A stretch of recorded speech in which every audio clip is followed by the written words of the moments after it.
আসন্ন ত্রিস্তর গ্রাম পঞ্চায়েত নির্বাচন ঘনিয়ে আসতেই রাজনীতির হিংসার আগুনে পুড়ে ছাই 4টি দোকানে। চাঞ্চল্যকর ঘটনাটি ঘটে কৈলাসহর হীরাছড়া চা বাগান বাজারে।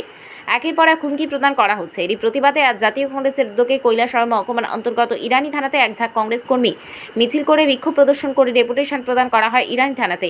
আজকের এই ডেপুটেশনে উপস্থিত ছিলেন উনকোটি জেলা পরিষদের সদস্য মোহাম্মদ বদরুজ্জামান। এছাড়াও উপস্থিত ছিলেন বিভিন্ন গ্রাম পঞ্চায়েতের প্রধান থেকে ধরে সদস্য এবং কংগ্রেস কর্মী। অবশেষে দীর্ঘ সময় ডেপুটেশন প্রদান করার পর ইরানি থানার ভারপ্রাপ্ত অরুণ উদয় দাসের সাথে দীর্ঘ সময় বিভিন্ন বিষয় নিয়ে আলাপ আলোচনা করেন। অবশেষে ইরানি থানার ওসির আশ্বাসে আশ্বস্ত হয়ে ডেপুটেশন প্রত্যাহার করে নেন। জাতীয় কংগ্রেসের পক্ষ থেকে ইরানি অফিসার ইনচার্জের কাছে আমরা একটা মেমোরেন্ডাম পেশ করি এবং মেমোরেন্ডাম পেশ করার আগে আমরা এখানে একটা বিক্ষোভ মিছিল সংগঠিত করি। গত কয়েকদিন যাবৎ ইরানি এলাকায় একটা সন্ত্রাসের পরিবেশ তৈরি করেছেন কিছু সংখ্যক দুষ্কৃতকারী, যারা ভারতীয় জনতা পার্টির বর্তমান সমর্থক। মানুষের বাড়িঘরে হামলা, দোকানপাটে আগুন দিয়ে পুড়িয়ে দেওয়া, রৈসালির বাড়িতে ঢুকে মা বোনদের উপর আক্রমণ করা, শ্লীলতাহানি, বাড়িতে আগুন লাগানো, বাজার থেকে যখন একজন শ্রমিক সারাদিন কাজ করে বাজার থেকে জিনিসপত্র নিয়ে বাড়ি গেলে লুটপাট করা, কংগ্রেসের ক্যান্ডিডেটের উপর বাড়িতে গিয়ে হুমকি প্রদর্শন করা, ভোটারদের হুমকি প্রদর্শন করা, এইসব যে ব্যাপারগুলোর প্রতিবাদে আজকে আমরা এখানে বিক্ষোভ মিছিল এবং আমরা একটা সাক্ষাৎকারে মিলিত হই এবং আমাদের বক্তব্যগুলো আমরা ওনাদের কাছে শান্তিসম্পূর্ণভাবে তুলে ধরি। কংগ্রেস পার্টি সন্ত্রাসে বিশ্বাস করে না, কংগ্রেস পার্টি শান্তি এবং সম্প্রীতির বিশ্বাসী। আমরা চাই ভোটাররা নির্বিঘ্নে তাদের ভোট কেন্দ্রে গিয়ে ভোট প্রদান করা এবং আমার ভোট আমি দেব, যাকে খুশি তাকে দেব, এই স্লোগানটা আমরা সামনে রেখে আমরা এই এলাকায় সাধারণ মানুষের কাছে আমরা যাচ্ছি।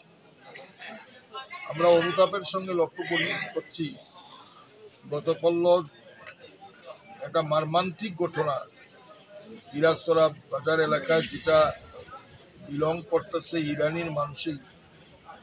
আমাদের একজন প্রার্থীর প্রফেসরের দোকানটা আগুন দিয়ে জ্বালিয়ে দিয়ে প্রায় কয়েক লক্ষ টাকার ক্ষতি করা হয়েছে। সেখানে 4টা দোকান জলে ছাই হয়ে গেছে। এই ব্যাপারে জেলা শাসকের নলেজও আমরা নিয়েছি এবং পুলিশ প্রশাসনের নলেজও আমরা নিয়েছি, কিন্তু খুবই ব্যাপার পুলিশের তরফ থেকে কোনো ইতিবাচক সাড়া আমরা পাচ্ছি না। রাজ্য সরকারের, এখানে ভারতীয় জনতা পার্টির সরকার, যারা এইসব কার্যকলাপ করছেন তারা সব ভারতীয় জনতা পার্টির সমর্থক। এই লোকগুলা কারণে নাকি পুলিশ, যেহেতু শাসক পার্টির লোক বলে পুলিশ কোনো অ্যাকশনে যাচ্ছে না। আমরা দাবি করছি প্রশাসনের কাছে, গত পঞ্চায়েত নির্বাচনেও আমরা দেখেছি, বিধানসভা নির্বাচনেও দেখেছি যে ইরানি হাই স্কুলে সিআরপিএফ এসএসবিদের একটা ক্যাম্প করা হয়েছিল এবং এই এলাকায় শান্তি সম্প্রীতি রক্ষা করার জন্য এসএসবি বা সিআরপিএফরা ওই এলাকাতে টহল দিতেন, যার কারণে এই এলাকার শান্তি পরিবেশ বিরাজ করে। কিন্তু এক অজ্ঞাত কারণে, যেটা